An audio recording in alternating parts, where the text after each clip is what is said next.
Wesh. Bon, on continue la lecture de Fahrenheit. Alors, qu'est-ce qui s'est passé précédemment?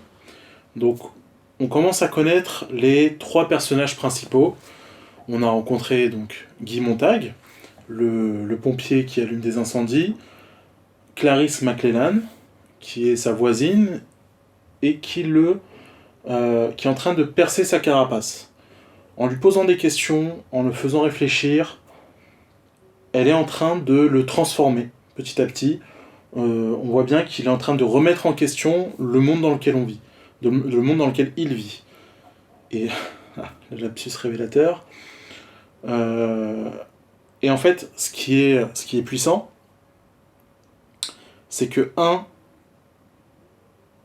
Montag, en fait, à travers les questions que lui pose Montag, l'auteur nous fait découvrir le monde de Fahrenheit 451 en lui faisant faire remettre en question ce monde-là.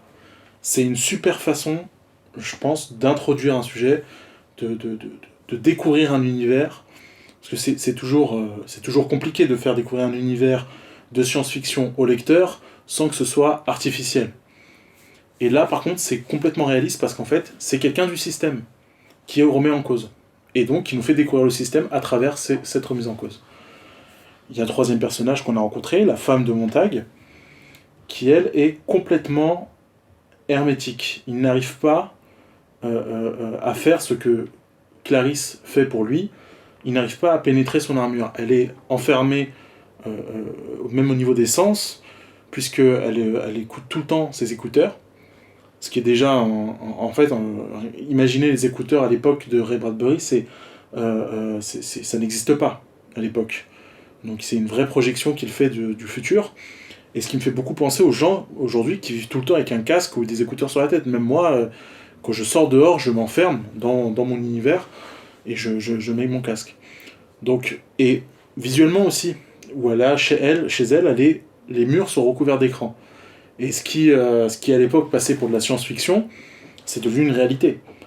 On a en moyenne, je crois, par famille, j'avais vu une étude qui disait qu'il y a à peu près 3 écrans par personne, en moyenne en France. Ce qui est énorme. C'est exactement les 3 murs écrans dont est recouverte, qui murent l'univers de la femme de Montag. Donc c'est parti pour la 4e partie. Je vous ai écouté, je vous ai entendu. J'ai fait plus long. Je vais essayer de faire plus long. Et là, j'enregistre tout de suite plusieurs épisodes d'affilée que je vais monter. Je vais tout balancer en même temps sur YouTube. Sauf que je vais le garder en non répertorié pour les sortir une fois par semaine, le lundi. Vous aurez votre épisode de Fahrenheit 451. C'est réglé. Voilà, j'espère que ça vous plaira. À tout à l'heure. Fahrenheit 451, partie 4. Le lit robot dormait sans vraiment dormir, vivait sans vraiment vivre dans sa niche qui bourdonnait tout doux, vibrait tout doux, vague halo de lumière dans un coin sombre de la caserne. La chiche lueur d'1h du matin, le clair de lune qui tombait de la grande baie vitrée, se reflétait ici et là sur le laiton, le cuivre et l'acier du fauve, animé d'un léger frémissement. La lumière jouait sur des parcelles de verre rubis et sur le nylon des poils antennes plantés dans la truffe de la créature, qui frissonnait tout doux, ses 8 pattes accoussinées de caoutchouc repliées sous elle, façon araignée. Montag se laissa glisser au bas du mât de cuivre. Il sortit pour contempler la ville et remarqua qu'il n'y avait plus un nuage dans le ciel. Il alluma une cigarette et revint se pencher sur le ligné. On aurait dit une énorme abeille revenue de quelques champs au pollen violemment toxique, chargée de folie et de cauchemars, et qui maintenant, le corps saturé de ce nectar trop riche, en aurait cuvé la malignité. « Salut » murmura Montag, toujours fasciné par le monstre à la fois mort et vivant. La nuit, quand ils trouvaient le temps long, ce qui leur arrivait quotidiennement, les hommes glissaient au bas des mâts de cuivre, formaient les combinaisons clic clic clic du système olfactif du limier et lâchaient des rats dans la cour de la caserne. Parfois des poulets, parfois des chats destinés de toute façon à la noyade. Et des paris s'engageaient sur l'animal que le limier attraperait en premier. Les bêtes étaient mises en liberté. 3 secondes plus tard, la partie était jouée. Le rat, le chat ou le poulet, saisi en pleine course, resté prisonnier des pattes qui se faisaient alors de velours, tandis qu'une aiguille d'acier creuse de 10 centimètres de long jaillissait de la trompe du limier, pour injecter des doses massives de morphine ou de procaïne. La victime était ensuite jetée dans l'incinérateur et une autre partie commençait. Montag restait en haut la plupart des nuits où de tels jeux avaient lieu. 2 ans plus tôt, il avait parié avec les meilleurs et perdu une semaine de salaire, et affronté la fureur de Mildred, dont le visage s'était alors veiné et couvert de plaques rouges. À présent, il restait allongé sur sa couchette, tourné vers le mur, écoutant les éclats de rire. Le pianotement des rats en train de détaler, les grincements du violon de souris et l'impressionnant silence du limier. Ombre en mouvement qui bondissait comme un phalène dans la nuit crue. Trouvait sa victime, l'immobilisait, plongeait son aiguillon et regagnait sa niche pour y mourir comme sous l'action d'un commutateur. Montag lui toucha le museau, le limier grogna. Montag sauta en arrière. Le limier se souleva à demi dans sa niche et fixa sur lui le néon vert bleuté qui s'était soudain mis à palpiter dans ses protubérances oculaires. Il laissa échapper un nouveau grognement. Étrange et grinçante combinaison de grésillements électriques, de bruits de friture, de métal torturé, d'engrenages se mettant en route comme s'ils étaient rouillés et confits dans un vieux soupçon. Du calme, mon grand, du calme, dit Montag, le cœur battant. Il vit l'aiguille argentée pointée de 2 centimètres, se rétracter, pointer, se rétracter. Le grondement fermentait dans les flancs du fauve qui le regardait. Montag recula. Le limier s'avança hors de sa niche. Montag empoigna le mât de cuivre d'une main, le mât réagit, coulissa vers le haut et l'emporta en douceur vers le plafond. Il reprit pied dans la demi-obscurité du niveau supérieur. Il tremblait, son visage était d'une pâleur tirant sur le verdâtre. En bas, le limier s'était recouché sur ses 8 pattes, ses incroyables pattes d'insecte, et s'était remis à bourdonner tout seul dans un coin, ses yeux à facettes désormais en paix. Debout près du trou de descente, Montag prit le temps de se remettre de ses frayeurs. Derrière lui, 4 hommes assis dans un coin à une table de jeu éclairée par un abat-jour vert lui adressèrent un bref regard, mais sans aucun commentaire. Seul l'homme à la casquette de capitaine revêtu de l'insigne phénix se montra curieux, et ses doigts minces renfermés sur les cartes à jouer consentit enfin à lui adresser la parole à l'autre bout de la pièce. Montag ? Il ne m'aime pas, dit Montag. Qui ça, le limier ? Le capitaine étudia ses cartes. Allons donc. Il n'aime pas plus qu'il ne déteste. Il fonctionne, c'est tout. C'est l'exemple parfait pour un cours de balistique. Il obéit à la trajectoire que nous lui fixons. Il suit la piste, atteint sa cible, revient de lui-même et se déconnecte. Il n'est fait que de fil de cuivre, de batterie et d'électricité. Montag déglutit. Son système informatique peut être réglé sur n'importe quelle combinaison. Tant d'acide aminé, tant de soufre, tant de matière grasse et alcaline, d'accord ? Nous savons tous ça. Tous ces dosages et pourcentages chimiques qui définissent chacun d'entre nous sont enregistrés dans le fichier central en bas. N'importe qui pourrait facilement greffer une combinaison partielle sur la mémoire du limier, un petit quelque chose de côté, des acides aminés par exemple, ça pourrait expliquer ce que le bestiau vient de faire. Il réagi à mon approche. Fichtre, s'exclama le capitaine. Il était irrité sans être vraiment en colère. Juste assez de mémoire programmée par je ne sais qui pour qu'il grogne à mon contact. Mais qui irait faire une chose pareille se récria le capitaine. Vous n'avez pas d'ennemi ici, Guy. Pas que je sache. Nous ferons vérifier le limier par nos techniciens des 2 mains. Ce n'est pas la première fois qu'il me menace, insista Montag. Le mois dernier, il m'a fait ça 2 fois. On arrangera ça, ne vous frappez pas. Mais Montag restait où il était, songeant à la grille du climatiseur dans le couloir de sa maison et à ce qui était caché derrière. Si quelqu'un était au courant à la caserne, ne se pouvait-il pas qu'il soit allé rapporter la chose au limier ? Le capitaine s'approcha du trou de descente et jeta un coup d'œil interrogateur à Montag. Je me demandais, dit Montag, à quoi peut bien penser le limier toute la nuit ? Serait-il en train d'accéder à une vie indépendante ?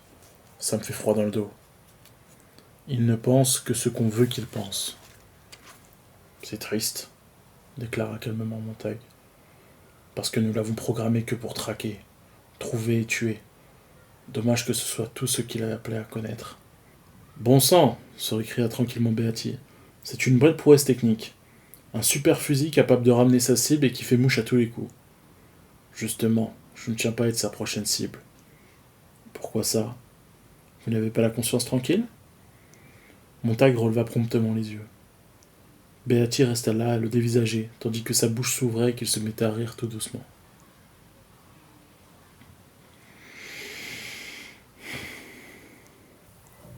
1, 2, 3, 4, 5, 6, 7 jours. Et chaque fois qu'il sortait de chez lui, Clarisse apparaissait quelque part dans le monde. Une fois, il la vit secouer un noyer. Une autre fois, assise sur la pelouse en train de tricoter un pull bleu. À 3 ou 4 reprises, il trouva un bouquet de fleurs tardives sur son perron, ou une poignée de marrons dans un sachet, ou encore des feuilles d'automne épinglées sur un papier blanc punaisé à sa porte. Chaque jour, Clarisse l'accompagnait jusqu'au coin de la rue. Un jour il pleuvait, le lendemain il faisait beau. Le surlendemain le temps était doux, et le jour suivant cette douceur se transformait en fournaise estivale, et le visage de Clarisse était tout bronzé en fin d'après-midi. « Comment se fait-il, lui dit-il un jour à la bouche de métro, que j'ai l'impression de vous connaître depuis des années ? C'est parce que je vous aime bien et que je ne vous réclame rien, et que nous nous connaissons. Avec vous je me sens très vieux, tout à fait comme un père. Alors dites-moi, pourquoi n'avez-vous pas de fille comme moi si vous aimez tant les enfants ? Je ne sais pas. Vous voulez rire ? C'est-à-dire... Il se tut et secoua la tête. C'est ma femme, elle a toujours refusé d'avoir des enfants. La jeune fille cessa de sourire. Excusez-moi, je croyais sincèrement que vous vous moquiez de moi. Je suis une idiote. Non, non, c'était une bonne question. Il y a longtemps que personne ne s'est soucié de me la poser. Une bonne question. Parlons d'autre chose. Avez-vous jamais reniflé les vieilles feuilles ? Ne sentent-elles pas la cannelle ? Tenez, sentez. Ma foi, oui, effectivement, ça sent un peu la cannelle. Le noir limpide de ses yeux se posa sur lui. Vous avez toujours l'air effarouché. C'est simplement que je n'ai pas eu le temps. Avez-vous regardé ces panneaux étirés en longueur dont je vous ai parlé ? Il me semble, oui. Il ne put s'empêcher de rire. Votre rire est devenu beaucoup plus charmant. Vraiment ? Beaucoup plus détendu. Il se sentait à l'aise, euphorique. Pourquoi n'êtes-vous pas à l'école ? Tous les jours, je vous vois en train de flâner. Oh, on se passe fort bien de moi. Je suis insociable, paraît-il.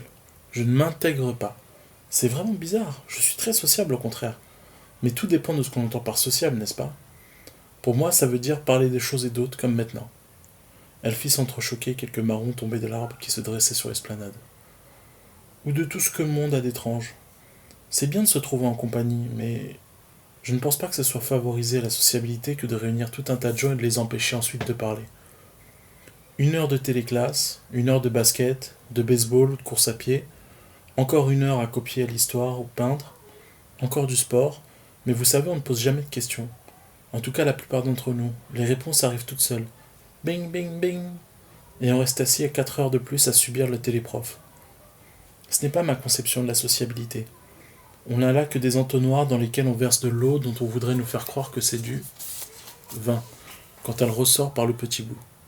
On nous abrutit tellement qu'à la fin de la journée, on n'a plus qu'une envie, se coucher ou aller dans un parc d'attractions, bousculer les gens, casser des carreaux à l'éclateur de vitres ou démolir des bagnoles à l'écrabouilleur de voitures, avec la grosse boule en acier. Ou encore sortir en voiture et foncer dans les rues en rasant les lampadaires en jouant au premier qui se dégonfle, ou à cogne-enjoliveur. Au fond, je dois être ce qu'on m'accuse d'être. Je n'ai pas d'amis, c'est censé prouver que je suis anormal.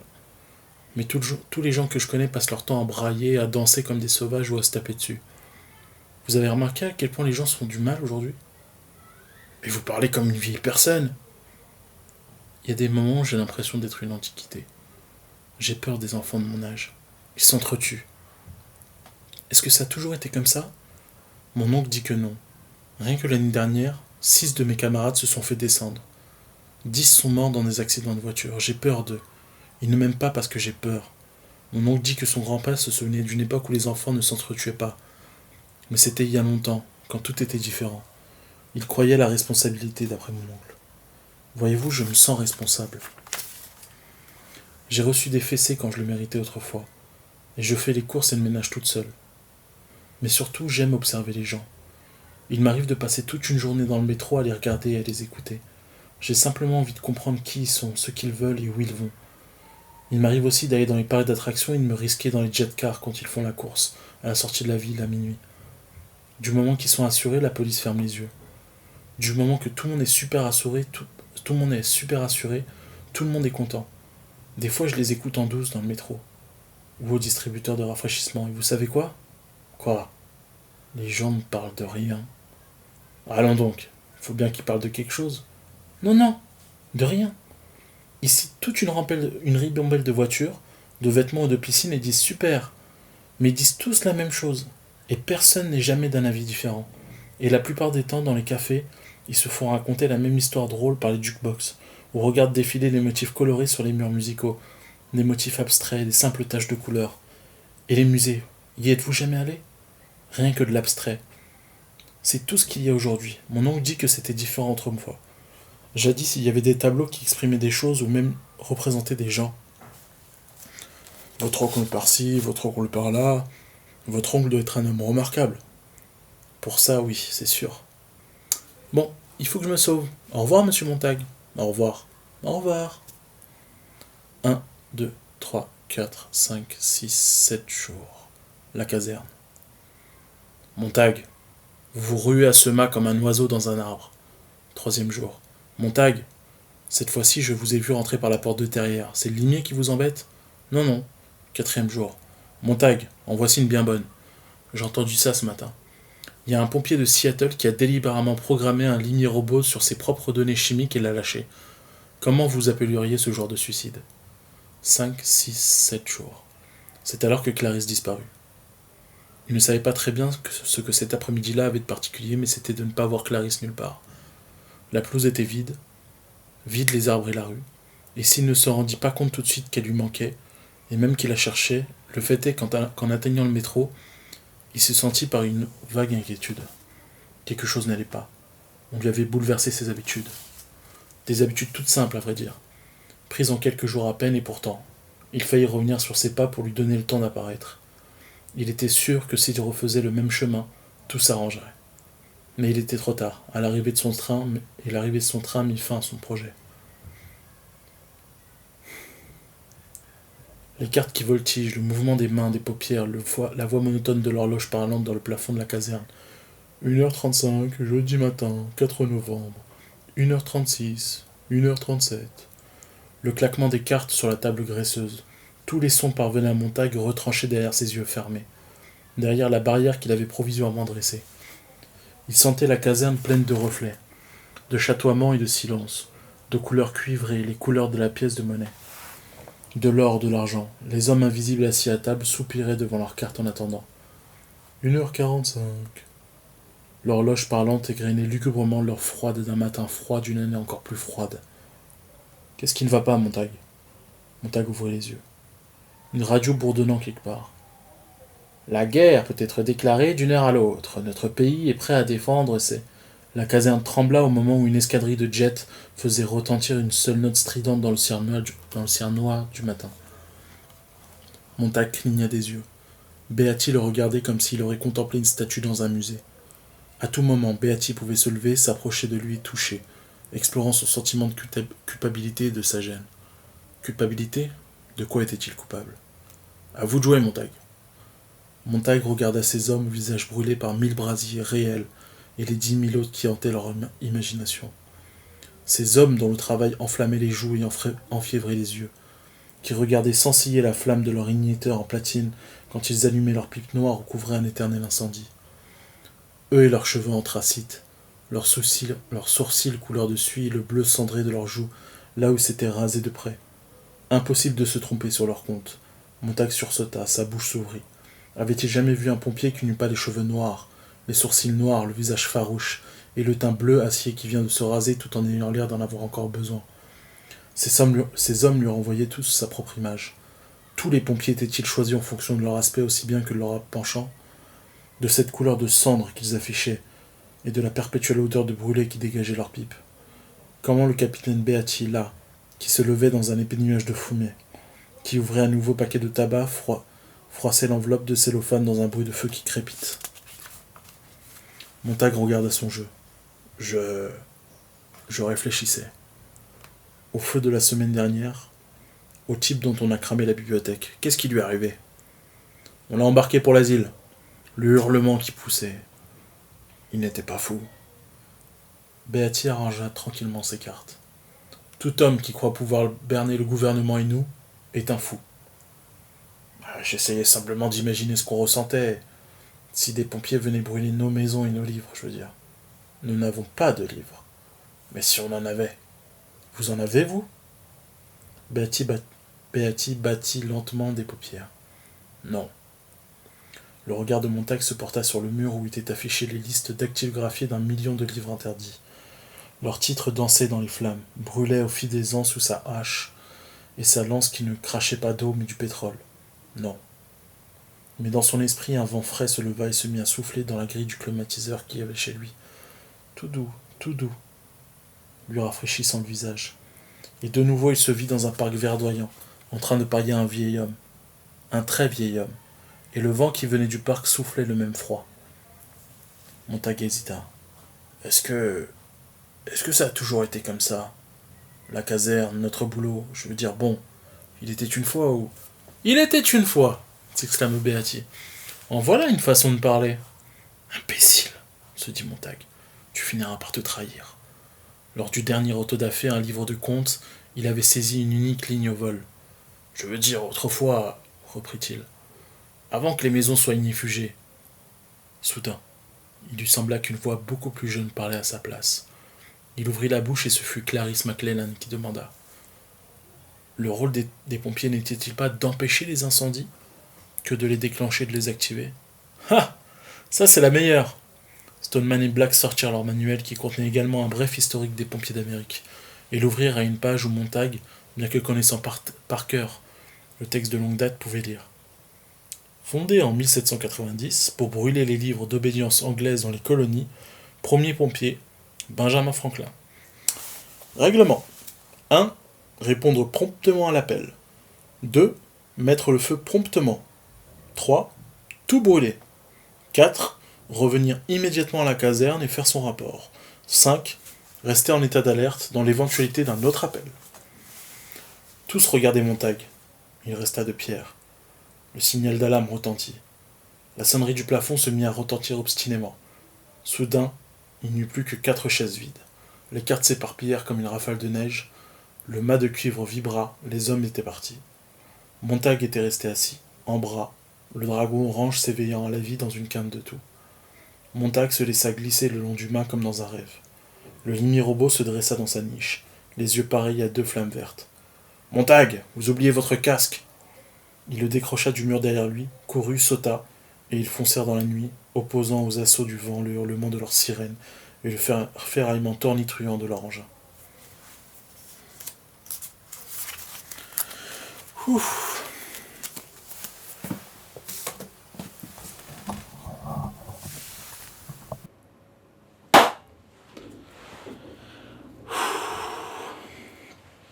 Bon, là, du fait que j'ai fait plus long, vous avez plusieurs morceaux de chapitres là qui se mélangent.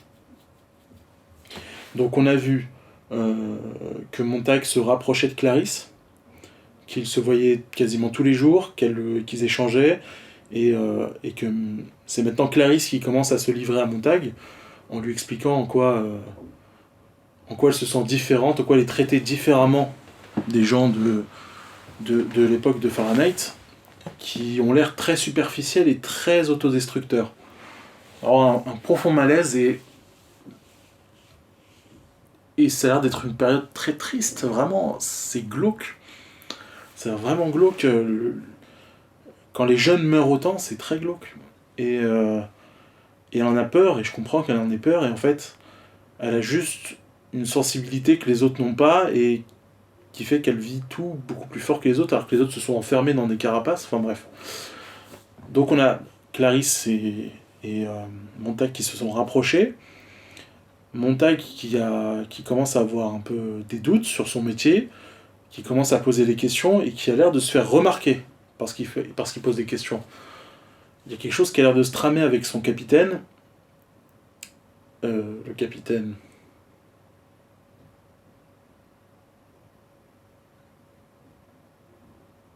Ah merde, je l'ai plus... Ah bref. Donc il y a l'air d'y avoir quelque chose qui est en train de se tramer avec son capitaine, qui a l'air d'être assez fin pour remarquer des choses sur Montag. Et depuis plusieurs temps, on voit, il fait allusion à une conduite d'aération. Est-ce qu'il se cache derrière? Ça revient plusieurs fois. Et on voit l'apparition aussi donc, de deux nouveaux personnages, le capitaine et le limier, qui est une machine faite pour traquer les gens et les capturer. Donc, et dont il y a là de l'animosité entre Montag et le limier. Voilà, là, il y a un moment de setup, comme on dirait au cinéma, c'est-à-dire de préparation. On met les pièces en place pour la pièce qui va se jouer. On présente les joueurs, on présente les intentions de chacun, et les enjeux, les capacités, avant que l'acte commence. Voilà, on met tout en place, et ça va se déclencher. À la semaine prochaine.